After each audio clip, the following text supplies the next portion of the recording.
እስልምና እምነት ተከታይ የሆነ አንድ የእስልምና እምነት ተከታይ ማንኛውንም ሰው በሰውነቱ በአመለካከቱ በእምነቱ የሚያጠቃ የሚገፋ ሰው እምነቱን እየገፋ ከእምነቱ እያፈነገጠ እየወጣ ያለ ሰው ነው። የፈለገ ስም ይኖረው ማንነት ይኖረው ያ ሰው እስልምናን አይወክልም። የእስልምና መገለጫን ባህል ያለው ብለን አናምንም። እንኳን አይደለም ስሙ እስላም ስለሆነ ቀርቶ አይደለም የሃይማኖት መምህር ነኝ ብሎ ቢወጣና በዚህ አይነት መሰረት የሚሄዱ ማንኛውም ሰዎች እምነቱን አይወክሉም፣ የእምነቱ አካል አይደሉም። እንኳን አይደለም ፖለቲከኛ ሆነው እንኳን ሌላ መገለጫ ኑሯቸው አማኝ ሆነው የእምነቱን መርህና መሰረት አንስተው ቁርአን እያወሩ የነብያዊ ትውፊት ሐዲስ እየገለጹ ቢናገሩ እነዚህ ሰዎች እምነቱን አይወክሉም፣ የእምነቱ መገለጫ ማንነትም አባል አይደሉም። መልካም ኡስታዝ አቡበከር ሲናገር የሰማችሁት ኮምፕሊትሊ ከቁርአኑ ጋር የሚጋጭ የተለያየ ነው። ሰዎች በማንነታቸው ሊጠቁ አይገባም ይላል አይደለ ኡስታዙ። ቁርአኑ ደግሞ እንደዚህ ይላል። ገጽ ይሄ ቁርአን ላይ 1122 ላይ ሙሐመድ እንደዚህ ብሏል። ሰዎች ካላህ በስተቀር አምልኮት የሚገባው አምላክ የለም እስከሚሉ እኛ የምንሰግደው አይነት ሶላት እስኪሰግዱ እኛ ፊታችንን ወደ ምናዞርበት እስኪዞሩ እኛ እንደምናርደው እስከሚያርዱ ድረስ እንድጋደላቸው ታዝዣለሁ። ይህንን ከፈጸሙ ደማቸውና ንብረታቸው በእኛ ዘንድ የተጠበቀ ነው ይላል። ስለዚህ ሰዎች በአንድ ሀገር ላይ ከሙስሊሞች ጋር በሰላም ለመኖር እንደ ሙስሊሞች ማረድ አለባቸው፣ እንደ ሙስሊሞች መስገድ አለባቸው፣ በአላህ ማመን አለባቸው፣ በሙሐመድ ነብይነት ማመን አለባቸው። ይሄም የሚያስተምር ነው ትክክለኛ ሙስሊም። እንደ ኡስታዙ ደግሞ አባባል ሰው በሰውነቱ ብቻ ዝም ብሎ መከበር አለበት ብሏል። የሱ ቁርአን ደግሞ ምንድነው የሚለው? ደሙ የሚጠበቀው የአንድ ክርስቲያን ንብረቱ የሚጠበቀው በሙሐመድና በአላህ ሲያምን ነው፣ ዘካ ሲሰጥ ነው። ተጨማሪ ማስረጃ ሱራ 9:29 ላይ ከነዚያ መጽሐፉን ከተሰጡ ሰዎች እነዚያን በአላህና በመጨረሻው ቀን የማያምኑትን አላህና መልእክተኛው እርም የሚያደርጉትን እርም የማያደርጉትንና እውነተኛውንም ሃይማኖት የማይቀበሉትን እነርሱ የተዋረዱ ሆነው ግብርን በእጆቻችሁ እስከሚሰጡ ድረስ ተዋጓቸው። ምን የሆነው የተዋረዱ ሆነው ግብር በእጆቻችሁ እስከሚሰጧችሁ ድረስ ተዋጓቸው ይላል። ኡስታዝ አቡበከር የአቡ ሃይደር ተማሪ እንደሆነ ያው ካንደበቱ ስሙ ሙኛ አንድ ኡስታዝ ወቅት ኡስታዝ አቡ ሃይደር በግሩፕ ነው ምናምን ሰው ላይ ሊጠይቁኝ መጡና ምንድነው ችግር አሉ። ያው እንደዛ አይነት ችግር አለብኝ አልኳቸው እና እሱ ኡስታዙ አየሱ ችግር ያለ አይደለም ሁሉንም እሺ ስለሚል ነው። አንዳንዴ እምቢ ይበላል እሺ አልኩት። እምቢ ሲባል እንኳን እሺ ይላል እንዴ ማለት ኦኬ። ስለ አቡ ሃይደር እንደዚህ ከተናገርክ ሁሉንም እሺ እንደምትል ለሱ እንደተናገርክ ስለሰማው ኡስታዝህ አቡ ሃይደር ደግሞ ምን እንዳለ በዚህ ጉዳይ ላይ አላህ እንደዚህ አሉ። ሰዎችን እጋደላቸው ዘንድ ታዘዝኩኛል። ሰዎችን እጋደላቸው ዘንድ ታዝዣለሁ ሐታ የሽሃዱ እስኪመሰክሩ ድረስ አላህ በስተቀር በእውነት የሚመለክ አምላክ የለም ብለው ወዩእሚኑ ቢ በኔም ነብይነት እስኪያምኑ ድረስ ወቢማ ጂእቱ ቢሂ እኔም በመጣሁበት መንገድ እስኪያምኑ ድረስ እጋደላቸው ዘንድ ታዝዣለሁ። ይህን የሰሩ ጊዜ ከኔ ተጠብቀዋል። ዲማአሁም ደሞቻቸው ያላግባብ ከመፍሰስ ወአምዋለሁም ንብረቶቻቸው በከንቱ ከመወረስ ተጠብቀዋል ማለት ነው። መልእክተኛውን መታዘዝ ግዳጅ። መልካም አቡ ሃይደር ሲናገር እንደሰማችሁት የአንድ ሰው ህይወቱ ደመ ከልብ ማይሆነው ደሙ የሚጠበቅለት እስልምናን ሲቀበል ነው። ንብረቱ ማይዘረፈው ሙስሊም ሲሆን በሙሐመድ ሲያምን ሙሐመድን ሲከተል ነው ብሏል። አቡ ሃይደርን ኡስታዝ አቡበከር ትከተለዋለህ ትቀበለዋለህ ወይንስ በመጀመሪያ ባልከው መሰረት የትኛውም የሃይማኖት መሪ እንኳን ቢሆን እንደዚህ ሰው በሰውነቱ መከበር አለበት ምናምን በሚለው ብቻ መስማማት አለብን? እንደዚህ ማስተምር ካለ ኡስታዝ ተብሎ አይጠራም ብለሃል። አቡ ሃይደር ኡስታዝ ተብሎ ይጠራል አይጠራም? በአንተ አባባል መሰረት አቡ ሃይደር ብቻ ሳይሆን ነብይህስ የሃይማኖት መምህር ይባላል? ምክንያቱም የሃይማኖት መምህር እንኳን እንዳትሏቸው ብለሃልና አንተስ ይህንን ክፍል ስታስተምር የሃይማኖት መምህር ትባላለህ ወይንስ አትባልም? ይሄ ህግ አንተን ይመለከታል ወይንስ ማያውቁትን ታጭበረብርበታለህ? አስተምሮትህን እየካድክ ሼር አድርጉለት። ኡስታዝ አህመዲን ጀበል ለሀባሾች የአላህ ባህሪያት ለማምታቻዎቻቸው የተሰጠ ምላሽ በተሰኘ መጽሐፉ ላይ ሀባሾችን በእንደዚህ አይነት ሁኔታ ነው የገለጻቸው።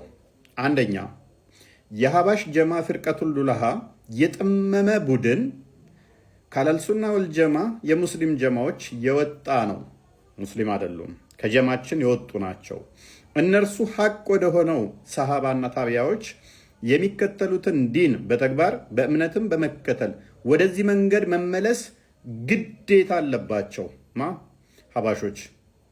ሁለተኛ በዚህ ጀማ ፈተዋ መተማመን አይበቃም። በሐባሾች ፈተዋ መተማመን አይበቃም፣ ተቀባይነት የለውም ነው። ምክንያቱም ዲንን ከሙስሊም ጀማ በወጣ አባባል ይፈቅዳሉ። ከዚያም አልፈው የቁርአንንና የሱናን መሰረቶች ይቃረናሉ። ቁርአንንና ሱናን ይቃረናሉ ሐባሾች። ከፊሎቹንም ከሸሪያ መሰረቶች ሩቅ በሆኑና በተበላሹ አባባሎች ላይ መሰረት አድርገው ይይዛሉ። ይህ ሁሉ ሙስሊሞች በአጠቃላይ በነሱ ፈተዎች እንዳይተማመኑ እምነት እንዳይጥሉ ያደርጋል። ሶስተኛ በማንኛውም ቦታ የነርሱ ንግግር እምነት የማይጣልበት ስለሆነ እነዚህን የጠመሙ ጀማዎች መጠንቀቅና ማስጠንቀቅ ያስፈልጋል። በደንብ አስተውሉ፣ ልድገምላችሁ።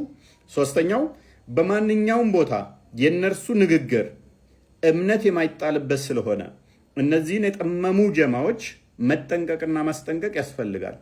በነሱ ወጥመድ በማንኛውም ስም ወይንም መፈክር ስር እንዳይገቡ ጭምር ለተታለሉት ተከታዮችም ምክር መስጠት፣ ይህንን ውድቅ የሆነ አስተሳሰባቸውና እምነታቸውን በተመለከተ ማስረዳት ያስፈልጋል። እንደ አህመዲን ጀበል ሐባሾች የጠመሙ እንዲሁም ደግሞ ንግግራቸውም እምነታቸውም ውድቅ የሆነ ከእስልምና የወጡ ናቸው። ይህን ያለው አህመዲን ጀበል ነው። አብዱል ጀሊል ሼህ አሊ እስከ መቼ ዝምታ ብሎ የለጠፈው ይህን ፎቶ እንደምታዩት ሲኖዶስ በዚህ ጉዳይ ላይ የመረጠው ዝምታ፣ የአክሱም ሙስሊሞችን በተመለከተ የሲኖዶሱ ይፋ አቋም ምንድን ነው?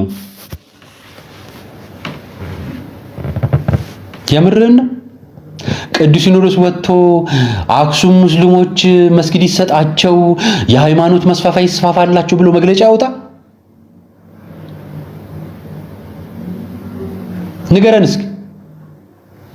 የአርሲ ጉዳይ ይነሳል ለማካካሻ ተደርጎ አርሲ ማን እንደሚጨፈጨፈው እናውቃለን። እሱን መረጃ ሰባስቦ ለሕግ ማቅረብ እየተቻለ ከሳሹም ተከሳሹም ራሳቸው ሆነው ብለህ የሰራኸውን የማህበራዊ ሚዲያ ፖለቲካ እንዲህ አይነት ፖለቲካ ሲሰሩ ለሞቱት ነፍስ ይማር ስላላችሁ እናንተ ለጸብ ለአጋርነት እንደቆማችሁ ሌላው ደግሞ ለአጋርነት እንዳልቆመ ለማድረግ ትጥራላችሁ። እውነታችሁን ነው። ወለጋ ለተፈናቀለው ሙስሊም የተናገረው ኦርቶዶክስ ቤተክርስቲያን መስላኝ መስጊድ ሲጨፈጨፍ መግለጫ ያወጣችሁ ቤተክርስቲያን መስላኝ መስጊዱ ተቃጠለ ፈረሰ ተብሎ ትክክል አይደለም አይገባም ብላ መግለጫ የምታወጣው የሃይማኖት ተቋማትን የሚመሩት አባት እኮ ብፁዕ አቡነ ገርጎርዮስ ኦርቶዶክስ መስለውኝ ሂጃብ ኒቃብን በተመለከተ ከመንግስት ጋር የምትከራከሩትን ጉዳይ አምጥታችሁ የኢትዮጵያ ኦርቶዶክስ ተዋሕዶ ቅዱስ ሲኖዶስ ምላሽ እንዲሰጣችሁ የምትፈልጉት ትግራይ መንግስትን ፈርታችሁት ነው? መናገር ስላልፈለጋችሁ ነው? የእናንተ ፖለቲካ ድሮም ትግራይ መንግስት ላይ ሳይሆን የእናንተ ፖለቲካ ቅዱስ ሲኖዶስ ላይ ነው። ምን አገባን? ምን እዛ ውስጥ አስገባን? የተጨፈጨፈው ቦታ ማስረጃ ካላችሁ መግለጫ ወጣችሁ፣ መግለጫችሁ ላይ እናንተ የራሳችሁን ነገር ትገልጣላችሁ። የሞተ ሰው ካለ ቤተክርስቲያን እንኳን እስልምና ኢትዮጵያ ውስጥ ላሉ ከኢትዮጵያ ውጭ ላሉ ሟቾችም ነፍስ ይማር አምላክ ነፍሳቸውን ይማርልን ትላለች። እንኳን አይደለም ኢትዮጵያ ውስጥ ላሉት የተገደለ ሰው አለ የለም። ስለዚህ አክሱም ውስጥ መስጊድ ይሰራላቸው ብላ ቤተክርስቲያን ታስፈቅድ፣ ያውም ትግራይ ክልል ሄዳ፣ ያውም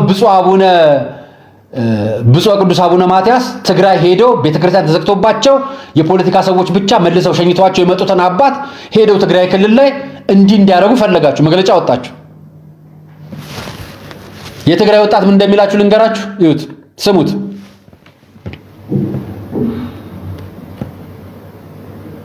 የኢትዮጵያ ሕዝቦች በሙላችሁ ሙስሊሙና ክርስቲያኑ ወንድሞቻችን እህቶቻችን በአክሱም ከተማ የተካሄደ በሁለት ሶስት ሰዎች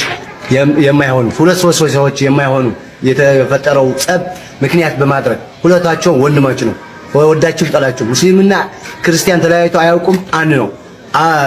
ከባለፈ ታሪካችን መማር እንችላለን። አሁንም በተቻለ ነገር ስለሚረግ ወይም ደግሞ ስለሚሸማገሉ ዝም ብላችሁ ጣልቃ እየገባችሁ ወደ ሌላ አቅጣጫ አትውሰዱ። ሁለታችሁ ሰማችሁ?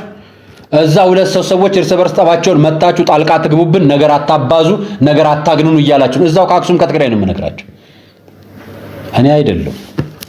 እና አክሱም ላይ የምትደረግ ቀጣይ አጀንዳ አለች ማለት ነው። ሁሉ ጊዜ በሰሜኑ አካባቢ ለምትፈጠር ነገር አጀንዳ በጣም የሚያራግቡ አካላት አሉ። በጣም በእውነት ሆነ ብለው እኛ መስጊድም ቸርችም ቤተክርስቲያንም ምንም እንዲሆን አንፈልግም። ሰዎችም በእምነታቸው እንዲገጩ እንዲገድሉ ፈልገን አናውቅም። ይሄም ከተደረገ ትክክል አይደለም በአቋም ደረጃ። ነገር ግን ቤተክርስቲያን መስጊድ ይሰራ ብላ መግለጫ አታወጣም። የእናንተ መስጊድ ቸርች ይሰራ ቤተክርስቲያን ይሰራ ብላችሁ እንደማታወጡት ሁሉ ማለት ነው። ስለዚህ እናንተ የእውነት ጩኸታችሁን ጩሁ። የሚጠየቀውን የመንግስት አካል ታውቃላችሁ። ቄስ ብላችሁ ተረት የሰራችሁት ዛሬ አይደለም ትላንትና ነው። የዛሬ 3 ዓመት የተሰራ ቪዲዮ ዘንድሮ ውጤት ያመጣል። የምክር ቤት አፈ ጉባኤ የተናገረችው አምና ነው፣ ዘንድሮ አይደለም። ይሄን የተናገረችው ስለ ኒቃብና ሂቃብ አጀንዳው አክሱም ላይ መራገብ ሲጀምር ነው። የከለከለ የመንግስት አካል የለም። ትግራይ ላይ ያለውን ጉዳይ የምታውቁት እዛ ያላችሁ የሃይማኖት ተቋማቶች ናቸው። እናንተ እዛው ፍቱት። እዚህ ሲመጣ አጀንዳው የሃይማኖት ግጭት መፍጠር ይሆናል። ለዚህም ማራግበው ብፁዕ አቡነ ቅዱስ አቡነ ማትያስን አምጥተው ፎቶ ለጥፈው እና አብዱል ጀሊል አጀንዳ መነጋገሪያ ያደርጉታል። ከክርስቶስ ውልደት በፊት የነበረው የእስልምና እምነት የሚል መጽሐፍ ጽፎ ሰሞኑን የቢዝነስ ሰው ሆኗልና ፖለቲካና ቢዝነስ በጣም ታዋጣለች። ዞራችሁ ኦርቶዶክስ ላይ ከሆናችሁ ግን ውጤት ታመጣላችሁ። ዘመቻው በትራችሁን ከክርስቲያን ላይ አንሷት። ለምን ልነግራችሁ ነው። የራሳችሁን አጀንዳ ከክልሉ መንግስት ጋር ጨርሱ። እዛ ካለ ቄስም አይደለም እዛ ካሉ የመዋቅር አደረጃጆች ጋር እንኳን አይደለም እናንተ እኛ እዚህ ቅዱስ ሲኖዶስ ጋር ያለው አጀንዳ እንኳን ክፍት ነው፣ እስካሁን አልተፈታልንም። እኛ እንዲፈታ እንዲታረቁ እንፈልጋለን። እና ቤተክርስቲያን ሄዳ አክሱም ላይ መሬት እንዳትፈጽም ቅዱስ ሲኖዶስ እንጠይቃላችሁ። አቋማችን ምንም አይደለም፣ አይመለከተንም። ሌሎች ሃይማኖቶች ኢትዮጵያ ውስጥ ገብተው አማኛችን እንዲሰርቁብን አንፈልግም፣ የመጀመሪያው ጥያቄ። ስለዚህ አቋማችሁ ምንድነው ላልከው ቤተክርስቲያን ምዕመናን ሁሉ ኢትዮጵያ ውስጥ ያለውን ምዕመን ሁሉ ኦርቶዶክሳዊና በእግዚአብሔር የሚያምን ታማኝ ለሕግ የሚገዛ ለእግዚአብሔር የሚታመን በመንፈስ ቅዱስ የሚመራ ንጹህ ሕዝብ ነው ማስተዳደር የምትፈልገው። እውነቱ ይሄ ከዚህ ውጭ አናውቅምና አክሱም ላይ ቀጣይ ሴራ እያሴሩ ተዘጋጁ። ክርስቲያኖች ሊያጣሏችሁ ነው። ሙስሊሞች እዛ ያላችሁ ምዕመናኖች በምስልምናም በክርስትናም በፕሮቴስታንትም ያላችሁ ሊያጋድሉን እየተዘጋጁ ነው። አሁን የሃይማኖት ጠሩነቱን ከዛው ካልተነሳ መፍትሄ አናገኝም ብለው ጀምረውታል። እኛ ደግሞ የምንነግራችሁ ሁሉንም እምነት ተከባብራችሁ ኑሩ ነው መልእክታችን። የዛሬ ቆይታ ይህን ይመስላል። አርያ መካሻ